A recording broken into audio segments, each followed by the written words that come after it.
Kalusugan ang isa sa mahalagang haligi ng isang matatag na komunidad. Nagtulungan ng Philippine Dental Association, Pangasinan Chapter at 71st Infantry Battalion upang mailapit ang serbisyong pangkalusugan at dental sa mga residente. Nagkaisa ang Philippine Dental Association o PDA Pangasinan Chapter at ang 71st Infantry Kaibigan Battalion ng Philippine Army upang mailapit sa mga komunidad ang serbisyong pangkalusugan at dental. Sa ilalim ng kanilang bagong kasunduan, pagtutuunan ng dalawang panig ang mga programang makatutulong sa mga lugar na may limitadong access sa health at dental services.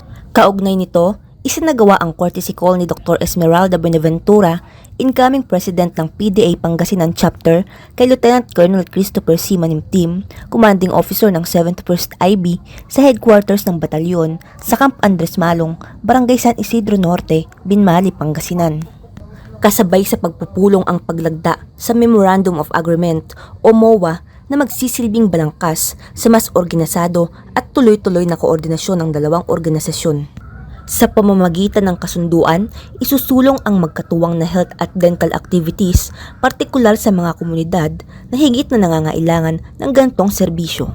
Layunin nitong hindi lamang mapalawak ang saklaw ng serbisyong pangkalusugan, kundi mapalakas din ang ugnayan ng mga institusyong handang maglingkod sa mamamayan. Patunay ito na sa pagkakaisa ng pamahalaan, pribadong sektor at iba pang katuwang sa komunidad, mas nagiging mabilis, organisado at makabuluhan ang paghatid ng serbisyong direktang nakatutugon sa pangangailangan ng mga Pilipino. Dahil ang serbisyong may malasakit ay higit na nagiging makabuluhan kapag sama-samang isinasagawa para sa mas malusog at mas maalagang komunidad.